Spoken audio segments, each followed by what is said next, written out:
Hello everyone and welcome back once again. देखिए, हम class 9 की बीहाइव बुक से इंग्लिश का ये 7th चैप्टर पैकिंग कवर कर रहे हैं। मैं एक सेशन आपको प्रोवाइड कर चुकी हूँ। मुझे उम्मीद है कि वो एक सेशन आपने जरूर सुन लिया होगा, समझ लिया होगा। लिंक इस वीडियो के डिस्क्रिप्शन बॉक्स में भी आपको अवेलेबल करवाया गया है। अगर आपने नहीं सुना है तो जल्दी से जाके वो फर्स्ट सेशन जरूर सुनिए, क्योंकि बहुत ही इंटरेस्टिंग चैप्टर है। चलिए, आज हम इस चैप्टर को आगे मूव ऑन करते हैं इस चैप्टर में और देखते हैं कि हमें इसमें और क्या बता रखा है। देखिए, हमने अभी तक जो कवर किया था उसमें हमने ये देखा था कि किस तरह से जो ऑथर यानी कि जिरोम के जिरोम थे, उन्होंने पैकिंग रीपैकिंग ये सब कुछ किया था। और अब जो बारी थी वो उनके फ्रेंड्स की थी, जॉर्ज एंड हैरिस की। और वो हैम्पर तैयार कर रहे थे, मतलब वो फूड आर्टिकल से रिलेटेड सामान पैक कर रहे थे। और हमने यहां तक कवर कर लिया था कि किस तरह से उन्होंने स्ट्रॉबेरी जैम को एक टोमेटो पर रखकर पैक किया था, जिसकी वजह से वो टोमेटो जो था वो स्क्वैश हो गया था। ठीक है, तो अब आगे बढ़ते हैं कि देखते हैं कि हमें और क्या बता रहे हैं। And then it was George turn. तो देखो, अभी हैरिस ने किया था ये काम। अब क्या थी, अब जॉर्ज की बारी थी कि अब उसने कुछ गलती करनी थी। अब उसने क्या किया, and he ट्रॉड on the butter. अब ट्रॉड ऑन का मतलब क्या होता है, देखिए आपको यहाँ साइड पे भी बता रखा है। ट्रोड ऑन का मतलब होता है स्टेप डाउन, मतलब पाँव रख दिया उसने। देखो कुछ इस तरह से, जो आपको यहाँ पर पिक्चर में भी शो किया हुआ है। देखो कुछ इस तरह से बटर के ऊपर क्या किया है, उसने पैर रख दिया है जॉर्ज ने। अब देखिए आगे आपको क्या बता रहे हैं। आगे है आई डिडंट से एनीथिंग। अब आई किसके लिए यूज हुआ है, ऑथर के लिए। तो जिरोम के जिरोम जो ऑथर है उन्होंने कुछ नहीं कहा, but I came over and sat on the edge of the table. देखो कुछ इस तरह से, ये ऑथर है, इन्होंने कुछ कहा नहीं, लेकिन ये वहां उनके पास आ गए और जिस टेबल पर वो पैकिंग कर रहे थे, वो हैम्पर बास्केट तैयार कर रहे थे, उस टेबल की एज पर, उस टेबल के किनारे पर कुछ इस तरह से बैठ गए एंड वॉच्ड देम, और उन्हें देखने लगे। It irritated them more than anything. मतलब उन्हें बहुत ही ज्यादा इरिटेशन होने लग गई। किसको, जॉर्ज और हैरिस को। आई कुड हैव सेड, मतलब than anything I could have said, मतलब कि ऑथर ने कहा कुछ नहीं, वो जस्ट टेबल पर आकर साइड पे बैठ गए थे, लेकिन उनके आने की वजह से उन्हें इरिटेशन होने लग गई थी। देखो सिंपल सी एक एग्जांपल देती हूँ। मान लो आप कोई क्लास टेस्ट दे रहे हो, आपका टीचर जो है वो आपको कुछ कहता नहीं है, लेकिन आपके नजदीक आकर अगर खड़े हो जाए तो आपको इरिटेशन होने लग जाती है ना, कि मेरा टीचर यहाँ क्यों आया है, वो क्यों ये मेरी टेस्ट में क्यों देख रहा है। तो आप एक तरीके से नर्वस से हो जाते हो, आपको समझ में नहीं आता कि मैं नेक्स्ट अब क्या लिखूं, क्योंकि टीचर नोटिफाई कर रहा है, टीचर देख रहा है। तो ऐसा ही कुछ केस अब यहां पर था। आई फेल्ट दैट, अब यहां पर ऑथर ने ऐसा महसूस किया कि it made them nervous and excited. तो मतलब वो परेशान से हो गए थे जब ऑथर नजदीक आकर बैठ गए थे, वो थोड़े से उत्तेजित से हो गए थे। And they stepped on things, और फिर क्या हुआ, चीजों के ऊपर उन्होंने पैर रखना शुरू कर दिया। मतलब चीजों को अपने पैरों के नीचे कुचलना या कुछ भी उथल पुथल, मतलब चीजों को मैसअप करना शुरू कर दिया। And put things behind them, या क्या करते, अपने पीछे रख लेते कोई चीज। And then couldn't find them when they wanted them, और जब उन्हें वो चीज चाहिए होती थी तो उन्हें मिल नहीं पाती थी, उन्हें दिख नहीं रही थी। क्यों, क्योंकि वो अपने पीछे उन्होंने रखी हुई होती थी। And they packed the pies at the bottom. अब देखो पाइस का मतलब क्या है, जैसे हम चोको पाइस की बात करते होते हैं ना, वो सॉफ्ट सी स्वीट सी चॉकलेटी ब्रेड्स जो होती हैं, तो बेसिकली यहाँ पर भी पाइस का मतलब उसी सॉफ्ट चॉकलेटी स्वीट ब्रेड्स से है कि उन्होंने क्या किया जब उन्होंने पैकिंग करनी थी। अब देखो कोई भी चीज अगर हम पैकिंग कर रहे हैं, अगर वो सॉफ्ट चीज होगी तो हम उस सॉफ्ट चीज को ऊपर रखेंगे ना, ताकि वो टूट ना जाए या खराब ना हो जाए। तो ऐसा कुछ यहाँ क्या हुआ कि उन्होंने पाइस को सबसे बॉटम नीचे पर रख दिया, and put heavy things on top, और ऊपर उन्होंने क्या रख दी, हैवी चीजें रख दी।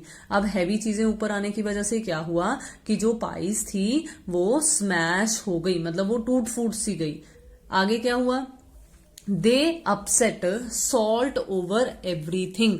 तो यहां पर ना बेसिकली हम इसे एक स्लैंग एक्सप्रेशन की फॉर्म में भी ले सकते हैं कि उन्होंने ना सब चीजें जो थी वो उथल पुथल मचा दी, सब चीजों का एक तरीके से गुड़ गोबर कर देना होता है ना, तो वो कर दिया। या इसे एक और तरीके से हम ले सकते हैं कि जो नमक की कोई डिब्बी, क्योंकि खाने पीने का सामान तैयार हो रहा था, बास्केट उसके लिए तैयार हो रही थी, हैम्पर उसके लिए तैयार हो रहा था, तो यहां पर हम ये भी कह सकते हैं कि उन्होंने हर चीज के ऊपर सॉल्ट गिरा दिया।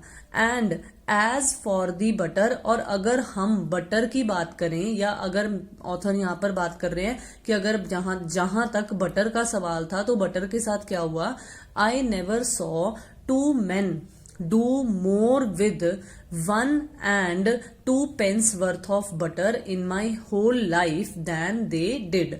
मतलब ऑथर यहां पर ना एक्चुअली क्या कह रहे हैं कि वो 1 या 2 पेंस के वर्थ, मतलब यहां पर कीमत बताई जा रही है, क्योंकि वहां उनकी कंट्री के अकॉर्डिंगली ये करेंसी है, तो उन्होंने इस करेंसी को यूज कर कहा है कि सिर्फ इतनी वर्थ का, सिर्फ इतने रुपए का ही, हम सिंपल सा अगर कहें कि वो बटर था, और मैंने अपनी पूरी लाइफ में 2 आदमियों को, 2 मेन को एक बटर के लिए इस तरीके से करते हुए कभी नहीं देखा था।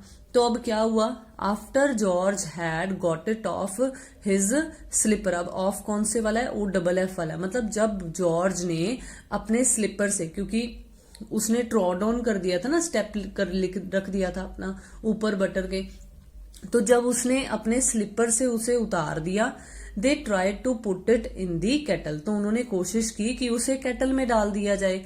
इट वुडंट गो इन, लेकिन वो केटल के अंदर जा नहीं पा रहा था। And what was in wouldn't come out, मतलब जो उस बटर में था, बटर का जो रैप था, बटर का जो पैक था, उसमें जो था एक्चुअली वो बचा ही इतना सा था, पैर के नीचे आने की वजह से वो कुचला ही इस तरीके से गया था कि उसमें से निकल नहीं रहा था बटर। तो they did scrap it out at last. तो बेसिकली उन्होंने क्या किया, जैसे हम कहते हैं ना कि अगर निकल नहीं रहा है तो हम ऊपर से वो कागज की जो सील सी होती है वो फाड़ देते होते हैं, तो ऐसा कुछ उन्होंने किया कि उन्होंने एंड लास्ट स्क्रैप कर उन्होंने वो बटर बाहर निकाला। And put it down on a chair, और उसे एक चेयर पर रख दिया। अब क्या हुआ, and Harris sat on it, और हैरिस उस चेयर पर बैठ गया। अब जब चेयर पर बटर था और हैरिस चेयर पर बैठ गया, तो आप खुद सोच सकते हो कि अब क्या हुआ होगा, इट स्टक टू हिम, तो वो उसके साथ चिपक गया। And they went looking for it all over the room, और वो उसे ढूंढने लगे, किसे, बटर को। लुकिंग फॉर का मतलब सर्च करना हो गया। तो I shall take my oath, I put it down on that chair, कि मैं कसम खाने के लिए तैयार हूं। ओथ का मतलब कसम होता है, तो हम कहते हैं ना आई स्वेयर। तो यहां पर क्या है कि यहां पर जॉर्ज ने कहा है कि मैं कसम खाने के लिए तैयार हूं कि मैंने तो उस चेयर पे रखा था, staring at the empty seat, कि वो उस खाली सीट की तरफ भी घूरता रहा। I saw you do it my self not a minute ago, said Harris. तो हैरिस ने भी ऐसी बात ही कही। हैरिस ने क्या कहा कि हाँ, अभी 1 मिनट भी नहीं हुआ है, मैंने भी देखा था कि तुमने वहीं पर रखा था।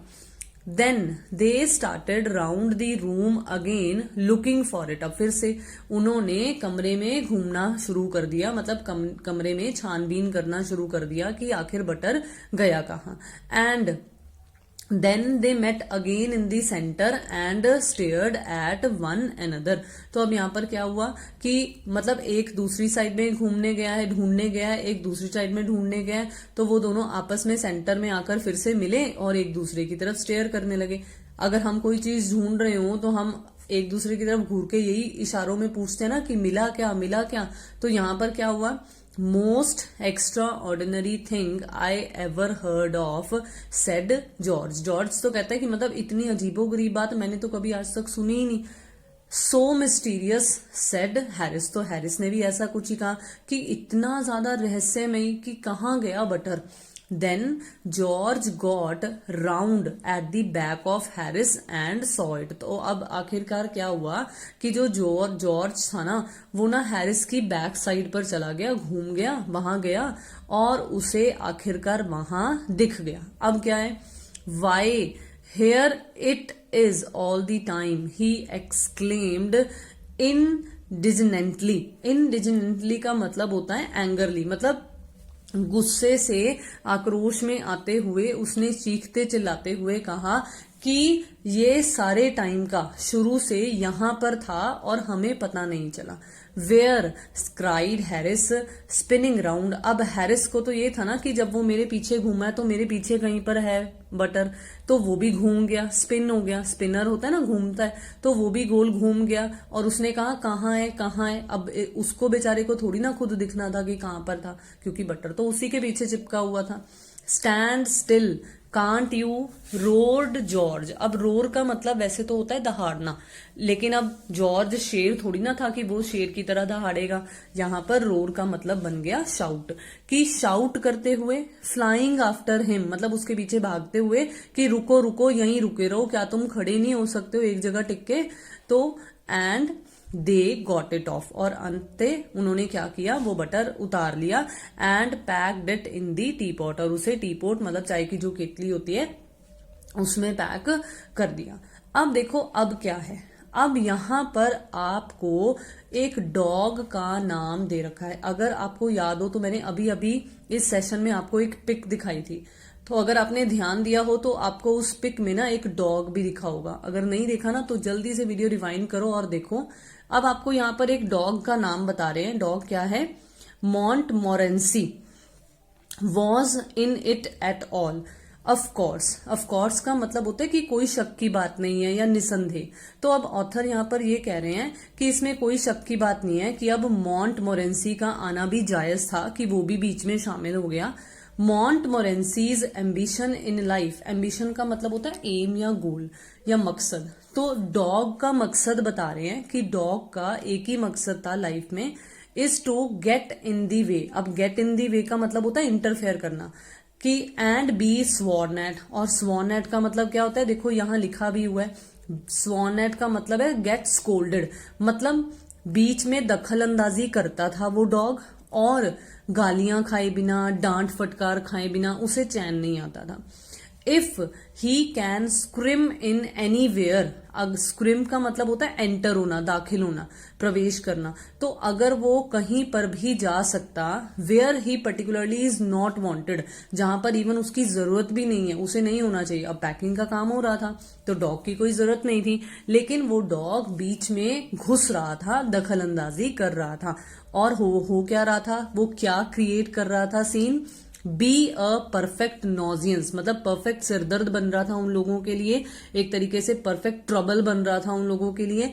एंड मेक पीपल मैड, लोगों को बेवकूफ बना देता था, पागल बना देता था। And have things thrown at his head, मतलब उसका ये मकसद होता था कि जब तक उसके सिर पर आकर कोई चीजें गिरे ना, मतलब लोग उसे किसी चीज से मारे ना उसके सिर पर, तब तक उसे चैन नहीं आता था।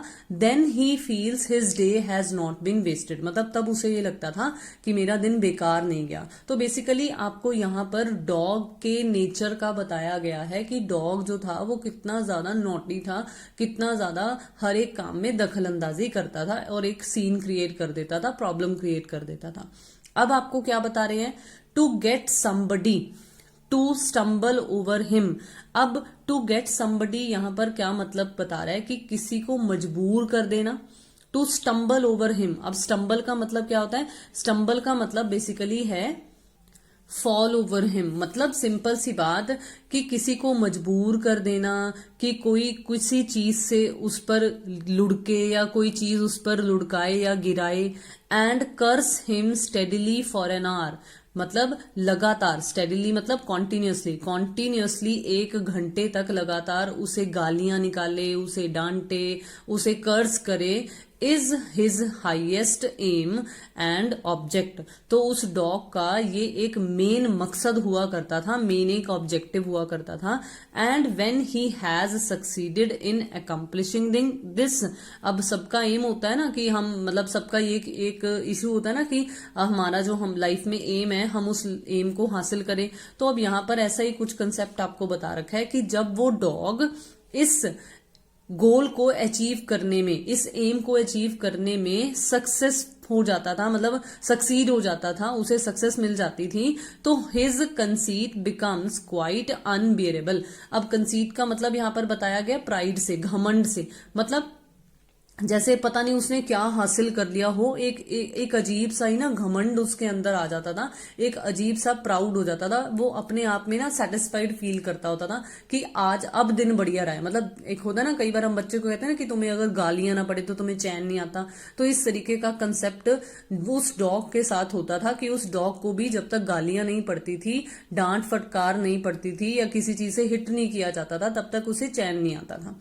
ही केम, अब वहां यहां उसने ऐसा ही कुछ किया है, तो he came and sat down on things, उसने वो आया था, चीजों के ऊपर बैठ रहा था, just when they were wanted to be packed, मतलब जब चीजें पैक होने के लिए बिल्कुल तैयार थी, रेडी टू बी पैक्ड थी, उसी वक्त आकर वो उनके ऊपर बैठ जाता था। फिर क्या हुआ, and he laboured under the fixed belief. अब फिर से ये जो laboured under the fixed belief है, इसका मतलब होता है to believe something that is not true, जो सच नहीं है, मतलब एक्चुअली गलत फहमी होना एक तरीके से। तो उस डॉग को एक गलत फहमी थी, क्या थी, कि वेनेवर हैरिस और George reached out their hand for anything, कि वो अगर कोई भी चीज ढूंढ रहे हैं तो वो एक्चुअली क्या ढूंढ रहे हैं, it was his cold damp nose that they wanted, कि वो डॉग की ना नोज को ढूंढ रहे हैं, उसे ऐसा लगता था। मतलब सिंपल सी बात, हर एक जगह पर वो अपनी नाक घुसा लेता था और उसे ऐसा लगता था कि उसे ही ढूंढा जा रहा है, और कोई चीज पर वो हाथ ही नहीं लगाने देता था हैरिस और जॉर्ज को। अब उसने क्या सीन क्रिएट किया, उसने अपनी टांग जैम में डाल दी, he put his leg into the jam and he worried the teaspoons.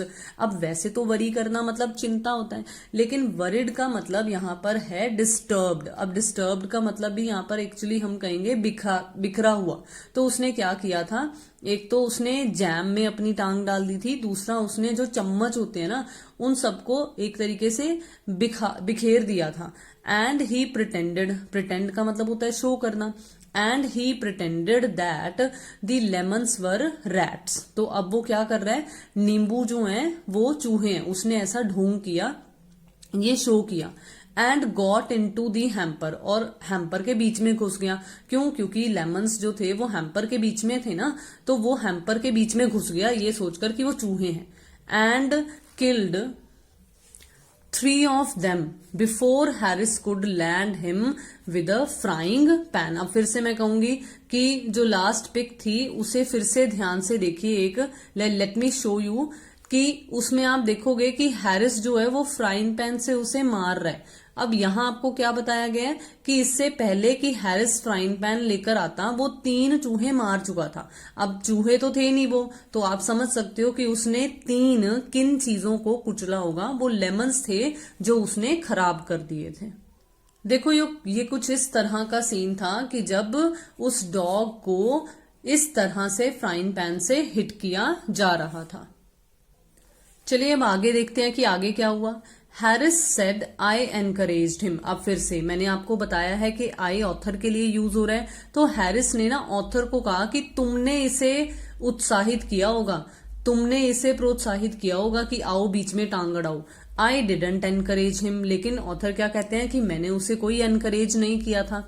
A dog like that, मतलब उसके जैसा कुत्ता, डजंट वॉन्ट एनी एनकरेजमेंट, उसे किसी तरीके की प्रोत्साहन की या एनकरेजमेंट की जरूरत नहीं थी। इट्स द नेचुरल ओरिजिनल सिन, मतलब वो बाय बर्थ, जैसे कहते हैं ना कि कुछ क्वालिटीज बाय बर्थ ही होती हैं, तो उसका नेचर ही इस तरीके से था कि ये उसका पापी स्वभाव ही था कि जो उसे बाय बर्थ, जब से वो पैदा हुआ था, that is born in him, जो उसी के साथ पैदा हुआ, that makes him do things like that, जो उसे इस तरह की चीजें करवाता है। कि मैंने उसे इस तरीके का कोई एनकरेजमेंट नहीं दिया था कि वो जाए और बीच में जाकर इंटरफेयर करे, कि वो इसी तरह का था। दी पैकिंग वॉज डन एट 12:50, तो आखिरकार अब 12:50 पर हैम्पर्स भी पैक हो गए। And Harris sat on the big hamper, और हैरिस जो था वो उस बड़े से हैम्पर पर बैठ गया। एंड सेड, और क्या बोला, he hoped nothing would be found broken, कि मुझे उम्मीद है कि अब इसमें कुछ बीच में टूटा हुआ ना हो. George said that if anything was broken it was broken, which reflection seemed to comfort him. देखो रिफ्लेक्शन का मतलब आपको यहां पर बताया गया है थॉट. तो बेसिकली यहां पर क्या किया जा रहा है, जैसे हम कई बार कहते हैं ना कि चलो कोई बात नहीं, जो होना था वो हो गया. तो अब जॉर्ज जो है वो कुछ इस तरीके का विचार कर रहा है कि जिससे वो हैरिस को कंफर्ट, आराम सा प्रोवाइड कर सके कि चलो ठीक है कोई बात नहीं, अगर कोई चीज टूटनी थी तो वो टूट गई. अब जैसे स्टार्टिंग में उन्होंने कप तोड़ा था, तो अगर कप टूटना ही था तो कप टूट गया. तो ऐसा ही कुछ कंसेप्ट यहां पर अब जॉर्ज ने कहा कि अगर कुछ टूटना हुआ तो टूट जाएगा भाई, अगर जिसकी किस्मत में टूटना लिखना है वो टूट ही जाएगा. तो ही ऑल्सो सेड, और फिर उसने एकदम से क्या कहा, उसने ये भी कहा he was ready for bed. Ready for bed का मतलब है रेडी टू स्लीप, कि अब वो सोना चाहता था, सोने के लिए तैयार था. तो we were all ready for bed, कि हम सब सोने के लिए तैयार थे क्योंकि पैकिंग हो चुकी थी. Harris was to sleep with us that night. देखो अब ये जो चैप्टर है वो एक एक्सट्रैक्ट है, जैसा कि मैंने आपको लास्ट सेशन में बताया था. तो अब यहां पर आपको एक और हिंट मिल रहा है कि जॉर्ज और जो जिरोम के जिरोम यानी कि ऑथर हैं वो इकट्ठे रहते हैं, और आज उनके साथ हैरिस ने भी रहना था और हैरिस ने भी उनके पास ही वहां सोना था. सो वी वेंट अपस्टेयर्स, तो हम ऊपर के वाले कमरे में चले गए सोने के लिए. अब क्या हुआ, वी टॉस्ड फॉर बेड्स, तो बेड पर कौन सोएगा या कौन से बेड पर कौन सोएगा, हमने इसके लिए टॉसिंग की. And Harris had to sleep with me. अब फिर से मैं आपको कहूंगी, क्योंकि पहले 2 हैं अब 3 है, तो किसी को तो बेड शेयर करना पड़ेगा ना. तो वी टॉस्ड फॉर बेड्स, तो मतलब जॉर्ज ने और ऑथर ने टॉसिंग की कि हैरिस किसके साथ सोएगा. तो हैरिस की बारी किसके साथ आई, हैरिस की बारी आई ऑथर के साथ. तो Harris had to sleep with me. He said, अब उसने क्या कहा, do you prefer the inside or the outside J. अब जे का मतलब यहाँ पर जिरोम के जिरोम से ही है. तो उसने ये पूछा कि क्या आप अंदर की तरफ सोना चाहोगे या बाहर की तरफ सोना चाहोगे. होता है ना कि अगर दीवार है, दीवार के साथ बेड लगा हुआ है, तो जो बेड दीवार की तरफ वाली साइड होता है, मतलब अब वो अंदर वाली साइड बन गया और दूसरी तरफ जो है वो आउटसाइड वाली साइड बन गई. तो I said I generally prefer to sleep inside a bed. तो ऑथर ने ये कह दिया कि मैं अंदर की तरफ सो जाऊंगा. Harris said it was odd. तो हैरिस ने कहा कि बड़ी अजीब बात है कि नॉर्मली तो आउटसाइड वाली साइड पर ही सोना पसंद करते हैं. ठीक है, अब क्या कहा जॉर्ज ने कहा है अब कि what time shall I wake you fellows, कि मैं तुम लोगों को कितने बजे उठाऊं, कितने बजे जगाऊं. हैरिस ने कहा 7 बजे. एंड आई सेड नो 6, नहीं 6 बजे, because I wanted to write some letters, कि मुझे कुछ लेटर्स लिखनी है, कुछ पत्र लिखने हैं, तो इसलिए 6 बजे उठाना, टाइम लगेगा लिखने में भी.